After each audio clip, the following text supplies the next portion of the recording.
Bonjour à tous et bienvenue dans cette émission spéciale qui a pour thème comment décrypter le développement économique en Chine. Cette question suscite un vif intérêt à travers le monde alors que la Chine vient d'adopter les propositions relatives à son 15e plan quinquennal, un document qui prévoit les grandes orientations de développement de son économie. À cette occasion, j'ai participé à une émission de BFM Business où nous avons évoqué les enjeux du développement économique chinois et les opportunités pour les entreprises étrangères. Et je vous invite à le regarder sans plus attendre. Horizon 2030, comment investir en Chine? Cette année marque la fin du 14e plan quinquennal. Le 15e plan a été dévoilé. Ce sont les grandes orientations pour l'économie chinoise dans les 5 prochaines années. Avec moi aujourd'hui, 4 invités pour cette émission spéciale. J'ai le plaisir de retrouver ma consoeur de CGTN à Pékin, Ma Jiaying. Bonjour. Bonjour. Ça fait plaisir de parler de ce plan parce que c'est vraiment un moyen efficace de comprendre l'économie chinoise. Et on va le détailler effectivement avec vous. Nous sommes aussi en duplex avec Di Guifan. Bonjour, vous êtes économiste et chercheur senior à l'Institut de gouvernance mondiale et de développement de l'Université Renhan de Chine. En plateau avec nous à Paris, Henan Erzanouni. Bonjour. Bonjour. Vous êtes directeur général de GTT China. Vous concevez des cuves pour les navires qui transportent le gaz naturel liquéfié à moins 163 degrés. Et puis nous retrouvons aussi en duplex de Shanghai, Benoît Rossignol, président de la banque d'investissement Chiyao. Bonjour. Vous accompagnez les investisseurs étrangers en Chine depuis 25 ans dans les secteurs agricoles et agroalimentaires. Alors, Jiaying, tout d'abord, commençons par le nouveau plan quinquennal pour la Chine. Tous les 5 ans, on fixe un cap. Et pour l'horizon 2030, c'est économie et sécurité? Effectivement, Gilles, vous avez raison. D'une part, on trouve le nouveau concept de développement économique qui met l'accent sur la qualité et qui prend l'innovation comme moteur fondamental. Et c'est aussi concentré sur les réformes économiques en profondeur. Et d'autre part, on voit la sécurité qui n'est pas vraiment dans son sens traditionnel du terme, mais plutôt vers la sécurité alimentaire et la volonté de sécuriser l'approvisionnement, surtout dans le secteur de haute technologie. Et cette année, il y a une nouveauté parce qu'aujourd'hui, si vous allez sur les réseaux sociaux, vous allez trouver des centaines de milliers de vidéos qui ont presque le même titre de ce qu'on discute aujourd'hui, c'est comment investir selon le nouveau plan quinquennal. C'est-à-dire qu'il y a énormément de Chinois qui prennent vraiment ce plan quinquennal comme une orientation pour orienter ses investissements personnels. Ça, c'est assez nouveau. Voilà. Di Guifan, j'aimerais qu'on fasse un gros plan sur un secteur particulier pour ce plan quinquennal. Ce sont les énergies renouvelables. Oui. En fait, dans le 15e plan quinquennal, l'accent est mis sur les innovations technologiques en général, sur la sécurisation de l'approvisionnement de la chaîne d'approvisionnement de nouvelles technologies, et les nouvelles énergies en font partie de ces nouvelles inventions. En fait, depuis le 14e plan quinquennal, la Chine a mis l'accent sur le développement des énergies renouvelables. Pendant les 5 dernières années, nous avons fait beaucoup de progrès dans le domaine de développement des énergies renouvelables. Les énergies solaires, que ce soit photovoltaïques ou par thermique, etc., ont eu beaucoup de progrès. En fait, on est capable de produire autant d'électricité à base d'énergie renouvelable qui est capable d'alimenter, par exemple, toute la demande de consommation d'électricité de l'Italie, de la Russie ou du Japon. Ce sont des grandes économies du monde. Et la production de l'électricité à base d'énergie renouvelable est devenue de plus en plus importante dans l'assiette de l'électricité chinoise. Mais dans le prochain plan quinquennal, on va faire encore plus d'efforts pour que l'approvisionnement de l'électricité à base d'énergie renouvelable soit plus stable. Car pour le moment, pour assurer la continuité d'alimentation par de l'électricité à base d'énergie renouvelable, on rencontre souvent des problèmes d'intermittence. car souvent les énergies renouvelables rencontrent le problème de climat, le problème de sources d'eau, même pour des centrales hydrauliques, quand il y a pas suffisamment de pluie, etc. Beaucoup de régions de Chine ont connu des sécheresses. Donc, les centrales hydrauliques ont été affectées par ce genre de climat un peu particulier. Donc, pour harmoniser le fonctionnement des énergies renouvelables, dans le prochain plan quinquennal, on va essayer d'utiliser, par exemple, la technologie de l'intelligence artificielle pour harmoniser toutes sortes d'énergies renouvelables pour faire une espèce de cercle fermé. Ce cercle fermé comprend hydraulique, solaire, éolienne et parfois nucléaire. Tout cela va rendre l'énergie propre en Chine plus résiliente. Alors, on va voir les réactions justement des entreprises, des entrepreneurs. Adnan, vous qui êtes implanté en Chine, l'innovation, vous l'avez entendu, c'est primordial déjà pour vous naturellement. Vous vivez au rythme de ces plans quinquennaux ? Oui, alors tout à fait. Le 14e plan quinquennal se termine à la fin de l'année. Alors, le 15e plan n'a pas encore été diffusé. Il y a eu des recommandations. Mais ça continue, surtout dans le secteur de l'énergie, comme l'a dit Ding Yingfen, sur l'innovation et la décarbonation. Donc GTT, par exemple, sur l'ancien plan, c'est un peu notre livre de chevet. Hein. On le lit et vraiment relit. là et vous discutez, vous faites tout avec. Tout à fait. Ça permet de développer notre stratégie pour pouvoir acquérir des nouveaux marchés. Donc nous, GTT, on a été très fiers de contribuer à cette décarbonation dans le 14e plan. Pour donner un exemple, on a conçu les plus grands réservoirs GNL à membrane au monde, de dernière génération, qui sont à Tianjin, qui permettent d'alimenter, surtout dans les périodes d'hivernales, en énergie et en gaz naturel pour la ville, la capitale de Pékin et son alentour. Donc, le 15e plan qui arrive, ça va suivre, ça va aller dans la même lancée. Pour rebondir sur ce que disait M. Ding Yingfen, les énergies renouvelables, c'est quelque chose de primordial, certes, mais elles ne sont pas pilotables. Donc, il y a toutes les nouvelles technologies qui vont aider à la piloter. Mais il faut une énergie pilotable. Donc, c'est les énergies baseload, comme on dit. Donc, le gaz naturel va continuer à croître, je pense, pour pouvoir avoir une énergie pilotable. Donc, je rappelle, le gaz naturel permet de réduire les émissions par 2 comparé au charbon. Et la Chine est encore largement dépendante du charbon. On va retrouver maintenant à Shanghai Benoît Rossignol. Alors Benoît, Ma Jiaying vient de nous dire que la sécurité alimentaire est aussi une priorité. Vous êtes particulièrement concerné, bien sûr, dans votre secteur de l'agroalimentaire et de l'agriculture. Absolument, Gillan. En fait, le plan quinquennal, même avant la création de Share Investment que j'ai faite en 2000, quand je suis arrivé en Chine pour la Banque mondiale en 1995, était déjà notre boussole. À chaque fois, on regardait attentivement le contenu, on rencontrait les responsables chinois en charge donc de la création de ces plans, et ensuite on regardait avec eux la manière dont on pouvait développer nos investissements dans l'agriculture et dans l'agroalimentaire.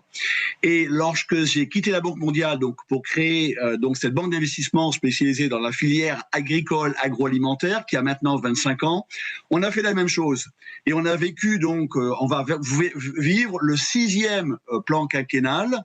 Et à chaque fois, c'est vraiment la boussole de la direction pour envisager donc les investissements qui vont dans le développement voulu par le gouvernement chinois. Donc c'est absolument clé et vraiment fondamental, je dirais, pour la stratégie d'investissement en Chine. Alors, il y a des points, si vous voulez, qui sont des points récurrents, quels que soient les plans. Le premier, c'est bien sûr l'autosuffisance alimentaire.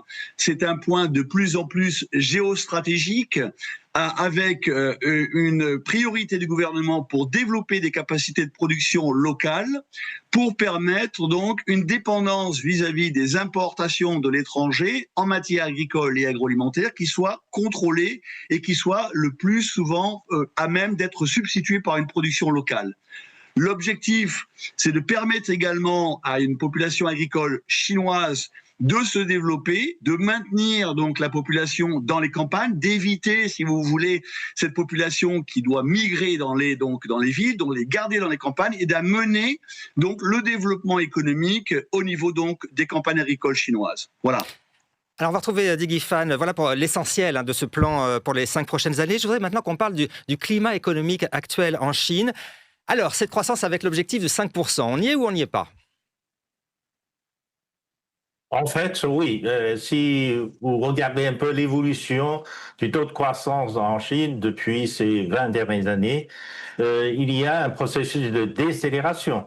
En fait, on sait très bien que surtout depuis la crise de 2008, le gouvernement a intentionnellement ramené vers le bas le taux de croissance dans tous les plans de développement quinquennaux. Vous avez 9%, 8%, 7%, 6%. Maintenant, on en est à 5%. Donc, on est bien conscient que comme l'environnement international a été affecté par le retour du protectionnisme, par la démondialisation, etc., la Chine doit se concentrer davantage sur les efforts de développement dans son marché intérieur. Et là, bien sûr, le rythme de développement ne pourrait plus être maintenu au niveau très élevé comme il y a quelques années. Donc, intentionnellement, on a décidé de ramener le rythme de développement à une vitesse, disons, soutenable mais durable. D'une certaine manière, 5%, on pense que c'est raisonnable, c'est réalisable. Cette année, par exemple, on est arrivé à plus de 5,4% pour la première moitié de l'année. Et je pense que dans la deuxième moitié de l'année, on pourrait avoir un taux un peu plus élevé que cela, mais pour les 5 années à venir. On fixe l'objectif à 5%, ce qui nous permet d'avoir une certaine marge de manœuvre si jamais il y a un choc extérieur plus important. On aura de quoi soutenir la croissance intérieure. Voilà. Alors, Jiaying, dans ce contexte économique, quels sont les autres indicateurs qu'il est important de scruter? Monsieur Rossignol a souligné un peu déjà, parce que moi je constate qu'il y a un indice qui est souvent négligé, c'est qu'on publie régulièrement un indice sur les revenus et les consommations des habitants ruraux. Comme Monsieur Rossignol a souligné que le développement de la campagne, autrement appelé revitalisation de la campagne chinoise, a été déjà mis l'accent, voilà, c'est depuis le dernier plan quinquennal. Et aujourd'hui, quand je sors avec mes enfants, la famille dans la campagne chinoise, la campagne de Pékin par exemple, je constate que la campagne a vraiment changé d'allure et vous allez trouver des routes vraiment bien aménagées, des villas aménagées comme des styles européens des fois, et des mentalités des gens totalement différents. Par exemple, maintenant les jeunes dans la campagne, ils ne veulent pas avoir beaucoup d'enfants comme leurs parents et ils veulent une vie de qualité. Donc là, je pense il faut vraiment faire attention à cela et ça mène beaucoup d'opportunités d'investissement dans l'avenir. Vous, Annan, par la présence de votre entreprise en Chine, comment est-ce que vous analysez cette conjoncture économique? Alors, en effet, on aperçoit un ralentissement, mais en fait, c'est pas vraiment un ralentissement, c'est une nouvelle normalité qui est un peu difficile à accepter. Il faut se mettre à la place des Chinois et de la Chine. Il y a eu pendant presque 40 ans une croissance à 2 chiffres, quasiment. Donc il y a eu des investissements, les entreprises investissaient sans forcément bien prévoir pour l'avenir. Il y avait toujours un marché là-dessus. Et aujourd'hui, il y a ces investissements, ces nouvelles capacités et la demande n'est pas là. Donc en fait, c'est ni plus ni moins qu'un gap entre la demande, l'offre et la demande. Et donc, naturellement, il y a une guerre féroce. On appelle le terme involutive. C'est un peu une concurrence, une surcompétition, un océan rouge.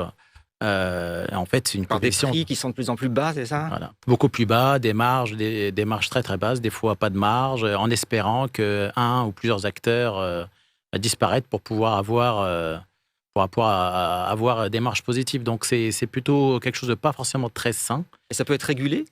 Donc, ça peut être régulé. C'est un problème principalement plus pour la Chine que pour les autres pays. Donc, le gouvernement prend ça très au sérieux. Et donc, maintenant, la NDRC donne des approbations au compte-gouttes à tous les grands projets qui pourraient avoir un effet sur la surcompétition. Je donne un exemple de la pétrochimie. Il y a eu énormément de nouveaux projets de crackers d'éthylène pour pouvoir produire les dérivés de plastique. Aujourd'hui, le gouvernement central donne ces autorisations au compte-gouttes. Mais ça ne veut pas dire qu'on s'arrête là. Je vous donne un exemple. Nous, à GTT, on a optimisé la chaîne de valeur sur l'import des produits de base, donc de l'éthane, entre autres, pour la pétrochimie. Et on a conçu des navires qui sont 50% plus grands, ce qui permet de réduire le coût d'investissement pour l'importation et aussi de réduire les émissions de 20%. Donc, c'est quelque chose où la Chine est aussi très regardante. Benoît Rossignol, vous de Shanghai, vous voyez aussi des acteurs qui se développent beaucoup en Chine pour exporter vers la Chine et vers l'Asie du Sud-Est aussi. Alors, dans un premier temps, ce que je voudrais d'abord, c'est féliciter ce qui s'est passé en une génération. Moi, je suis arrivé en Chine en 95, donc pour la Banque mondiale, et ça fait maintenant 30 ans que j'ai la chance d'être sur le terrain et de voir avec mon équipe le développement donc de l'agriculture en Chine. Et en ces 30 ans, on est passé, si vous voulez, d'un pays avec pratiquement pas de gros acteurs dans la chaîne agricole agroalimentaire à un pays où actuellement, vous avez dans les 10 premiers groupes de production d'alimentation animale, 5 groupes chinois. Le premier, le troisième, le deuxième, le septième et le 10e. C'est impressionnant en une seule génération. Si vous regardez la partie laitière, vous avez maintenant en Chine, alors qu'en 2022, vous aviez pratiquement à peu près donc 22% de fermes agricoles avec à peu près moins de 50 vaches. Vous avez donc en 2022 26% de fermes avec plus de 5000 têtes de vaches laitières. Et 5000 têtes de vaches laitières, ce sont des tailles de fermes conséquentes. Okay, donc on est passé véritablement, si vous voulez, d'un pays avec des petites structures agricoles avec maintenant un pays avec de grands groupes agricoles agroalimentaires et qui ont des dimensions et qui ont des objectifs qui vont bien sûr au-delà de la Chine, mais également à l'exportation, à l'international et notamment donc sur l'Asie du Sud-Est. Et ça, il faut bien en prendre conscience, si vous voulez. On est dans une nouvelle Chine agricole, une nouvelle Chine agroalimentaire, avec encore une fois, en une génération, des entrepreneurs qui ont monté donc ces groupes de taille significative à une échelle mondiale. Alors, parlons pour terminer cette émission, parlons du salon d'importation et d'import CIIE qui vient de se tenir à Shanghai. C'est un rendez-vous poussé par le président chinois, Jiaying. Je pense qu'il ne faut jamais regarder le salon CIE en événement isolé, mais je vous donne un exemple. Moi, à côté de moi, il y a un parc à côté de chez moi et on ne rend pas compte combien de foires il y en a dans l'année. Une foire du pain, la foire du café, la foire de différents produits agroalimentaires. Vous voyez, par exemple, pour la foire du pain, il y a bien sûr les produits français qui sont parmi les plus populaires. Et c'est vraiment très, très difficile d'obtenir le billet, en fait, parce que c'est vraiment très populaire. Donc, je pense le salon de CIE entre dans ce grand plan large de la détermination de la Chine de s'ouvrir le marché, mais aussi de vraiment satisfaire la curiosité de ses consommateurs et l'envie des Chinois d'améliorer leur vie, la curiosité qu'ils peuvent acheter des produits ailleurs. Franchement, à ces foires, c'est un parc de libre entrée, tout le monde peut entrer. Vraiment, c'est vraiment très très populaire. Je pense qu'il faut toujours regarder ça dans un plan large et vous allez comprendre mieux qu'est-ce qui se passe en Chine et qu'est-ce qui se passe dans le cœur des consommateurs chinois.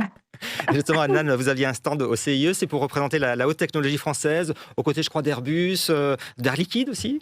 Oui, tout à fait. Donc, c'est un événement international majeur. On se doit, en tant que French Tech, en tant que technologiste en France, de promouvoir, de faire savoir notre valeur ajoutée, notre contribution en Chine dans ce secteur. Donc, on va y participer comme les précédentes années. Benoît Rossignol, vous avez déjà participé vous aussi à ce salon. On voit de plus en plus tout le monde entier, notamment les pays émergents.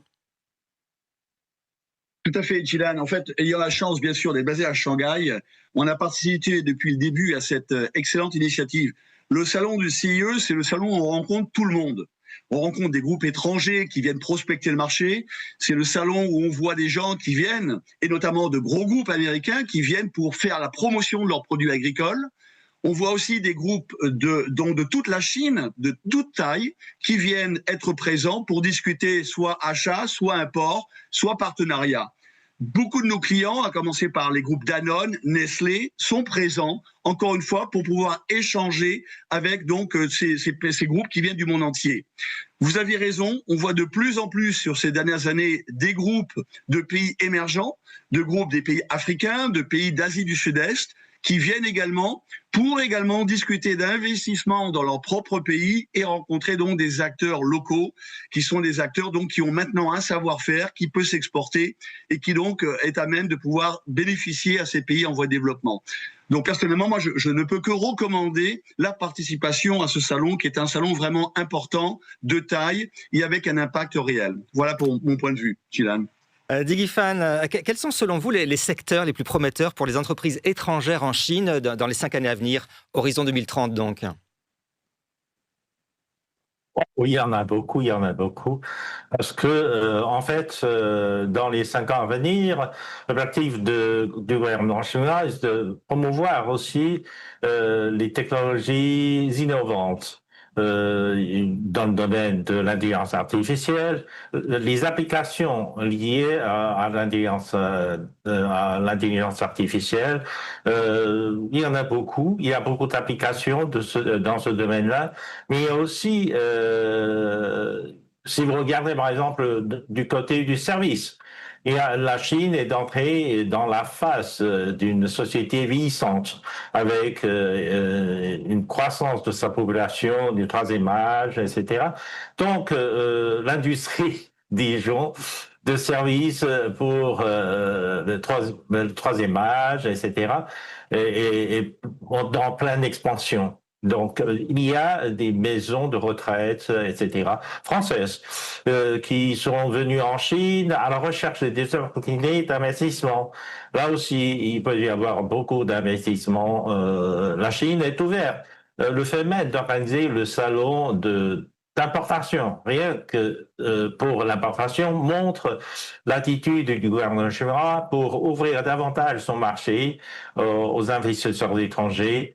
D'ailleurs, le fait même de décider d'inviter les touristes étrangers à venir sans visa.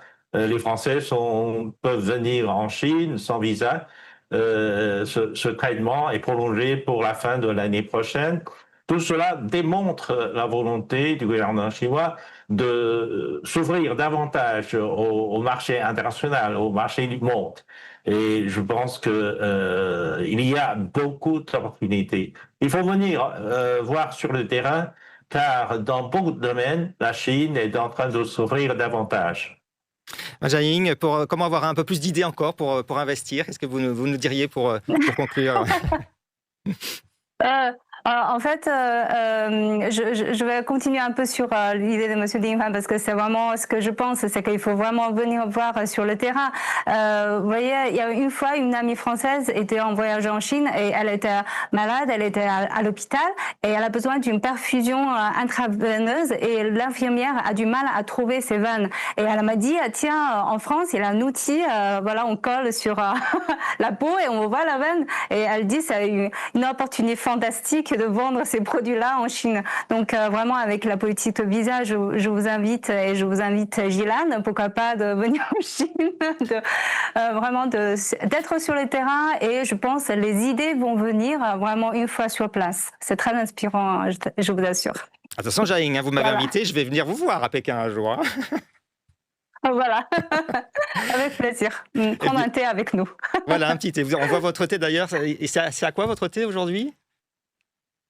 À quel parfum ? Ah, c'est un pois qui a besoin de beaucoup de temps de fermentation, tout comme le vin français. C'est ça, le bon vin français. Eh bien, merci beaucoup à tous les quatre, Mac Jiaying et Ding Phan en direct de Pékin. Nous étions aussi avec Benoît Rossignol depuis Shanghai et puis Hanan Erzaouni de Paris. Alors Hanan, je voudrais vous dire un petit bravo. On m'a dit que vous aviez reçu un très grand prix de la ville de Shanghai. Qu'est-ce que c'est ? Je ne comptais pas forcément en parler, mais moi, ça m'intéresse. C'est une sorte de légion d'honneur, c'est une reconnaissance que la ville attribue aux étrangers qui ont contribué significativement à la ville de Shanghai, de manière générale, et au pays. Et bien, comme quoi vous développez aussi, comme ça, par la France, vous représentez la France aussi en Chine. Et l'économie ne se conçoit jamais comme une notion isolée, surtout dans le monde d'aujourd'hui où l'interdépendance entre les pays est un fait incontournable. C'est seulement en prenant en compte la question de la gouvernance mondiale qu'on peut vraiment comprendre les enjeux économiques. Je vous propose donc de suivre la seconde partie de notre émission durant laquelle j'ai discuté de la gouvernance mondiale avec nos invités. Monsieur Ding, on voit que la Chine a fixé ses principaux objectifs pour les 5 prochaines années et on voit au cœur de la feuille de route de développement cette notion de, entre guillemets, force productive de nouvelle qualité. Et selon vous, comment cette nouvelle dynamique peut-elle offrir de nouvelles opportunités de coopération entre la Chine et l'Europe? En fait, il y a beaucoup de choses à faire.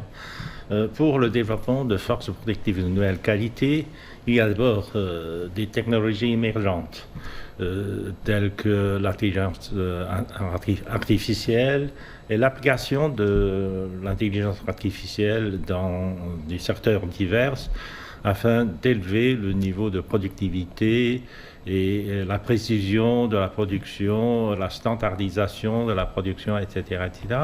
Donc on assiste à une application massive de technologies de l'intelligence artificielle dans des secteurs industriels aujourd'hui. Donc, à part cela, il y a aussi le service. Le secteur de service va utiliser davantage aussi ce genre de nouvelles technologies. Ça pourrait relever grandement l'efficacité et le taux de productivité dans le secteur de service. Mais le problème, c'est qu'il faut accompagner cela par un enseignement spécifique. Pour cela, ça prendra un peu de temps et surtout compte tenu de l'âge différent de la population.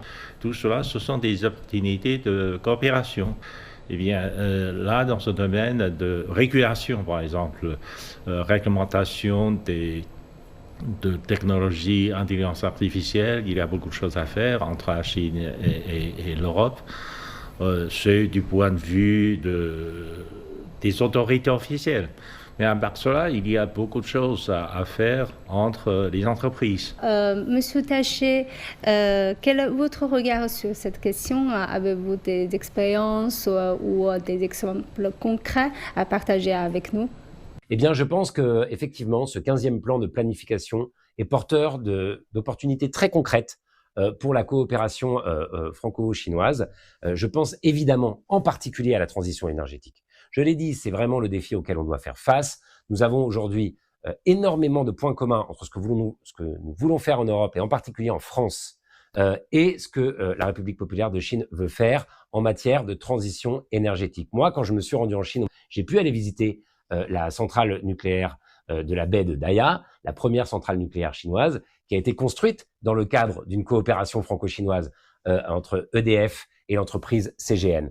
Et d'ailleurs, j'ai pu visiter à cette occasion le musée de la centrale, qui rappelle qu'on appelait les 100 ingénieurs chinois qui sont partis en France les hommes d'or, parce que c'était quelque chose d'extrêmement important à l'époque, et que cette coopération a permis à cette centrale de voir le jour. Alors depuis, la Chine a construit de nombreuses centrales, mais j'ai remarqué que nos entreprises, EDF et CGN, continuaient à travailler ensemble, notamment sur la question des énergies renouvelables. Moi, je suis convaincu que, par exemple, nous aurons besoin, nous, Français, de travailler avec nos amis chinois sur la question de l'éolien et de l'éolien offshore en particulier, mais aussi dans les domaines des transports, par exemple.